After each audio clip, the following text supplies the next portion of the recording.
Okay, boys, let's get right into it. So, I saw this article that three free agents the San Antonio Spurs should get this offseason, and we're going to go through it and basically agree or disagree if these free agents would be a good fit in San Antonio.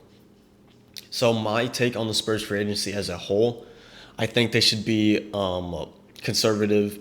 I know it's the old boring Spurs way, but stay conservative. Draft at pick 2, pick 14, and at pick 38. Bringing guys there. And then if you do that, you really only have two roster spots left. So my thing is you don't really need to go crazy on free agency. You have Fox who you have to extend, and then next year you have Victor to extend. So I'm more of the play it safe route. So let's see who these free agents are. First on the list is Kevon Looney. So this one's interesting. Kevon Looney obviously won a championship with the Warriors, maybe won two, if I'm not mistaken. But he hasn't been as good as he used to be. I think right now he's like a viable backup. Something we really didn't have last year. We tried to play Charles Bassey there. He would get injured a lot, and even when he wasn't injured, it's flashes, and he's still a young guy developing. We tried Mamu at the five, backup five. He's just too small and not big enough to rim protect. We tried Jeremy Sohan at five, which he was serviceable, but he's just not a true rim protector. And that was really devastating for the Spurs last year is when Victor would be off the court and when he eventually had the blood clot and he wasn't playing with us. It's just our defense is not the same without him. So getting a backup center is definitely on the to-do list for the Spurs via the draft or the free agency. I like Thomas Sorber at 14 a lot. If you've seen any of my videos on the Spurs relating to the draft, I'm a big fan of Thomas Sorber. I think he'll be there at 14. But if the Spurs don't decide to go center at 14 and they want to go like maybe a wing at 14, which the Spurs also need, then Kevon Looney is not a bad option at all. Especially, I don't think he'll be that expensive. And you can do much worse when it comes to backup centers. So Kevon Looney, I don't mind this free agent pickup for the Spurs at all. Last year, he averaged 5 points, 5.7 rebounds per game. No, that's through his whole career, excuse me. And, he's what big guys need to do. Get offensive, defensive rebounds, and then he's a solid defender too. Just a big body in there.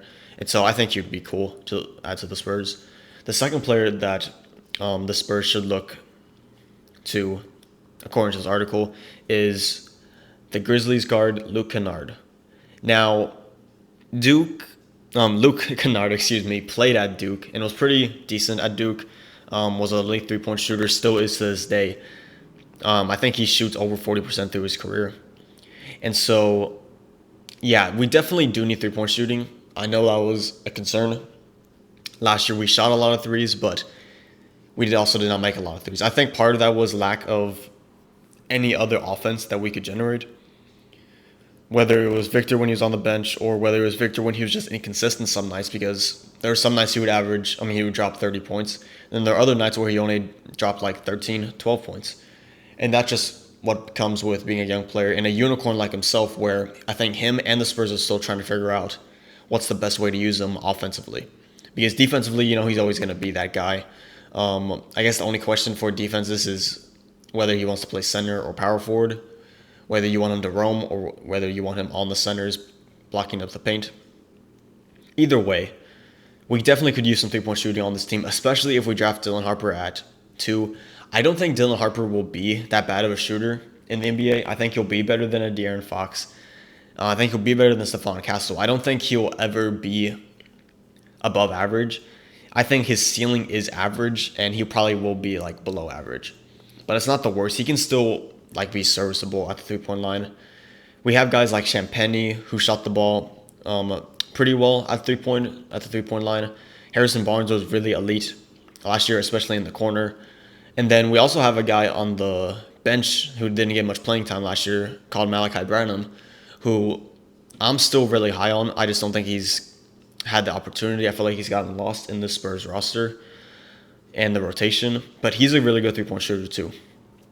Other than that, though, we have Victor, who's an average 3-point shooter, Devin Vassell, who hopefully can be above average next year. So I don't think it's as dire of a need as like a backup big is.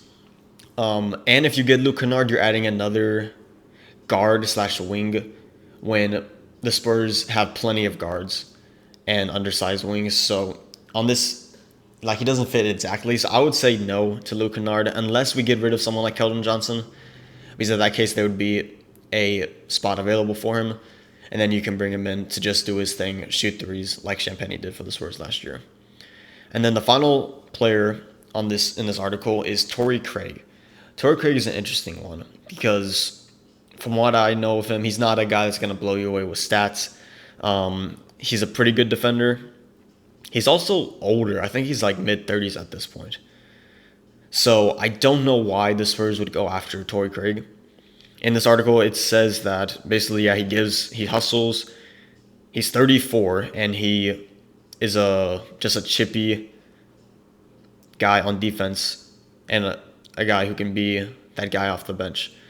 But I just don't see why that would work. We have Jeremy Sohan, we have Stephon Castle, two really good defenders, versatile defenders. We have Victor Wembanyama, who's possibly the best, not possibly, he is the best defender in the league. Should have 2 Defensive Player of the Years at this point, but the voting, that just didn't make sense. And then obviously the blood clot, which cut him short of reaching the 60-game mark or whatever it is. But yeah, I don't see if the Spurs signed Torrey Craig and it's like a minimum veteran deal and he's on the 3rd string, then sure. But other than that, we just don't need Torrey Craig. So that's my take on the Spurs and these apparently 3 perfect free agents that the Spurs should get. Again, I think they should address most of their needs through the draft and see what happens. But let me know down below what you think, if you agree or disagree. Who is your favorite option for the Spurs to pick up out of these 3 free agents? Let me know down below.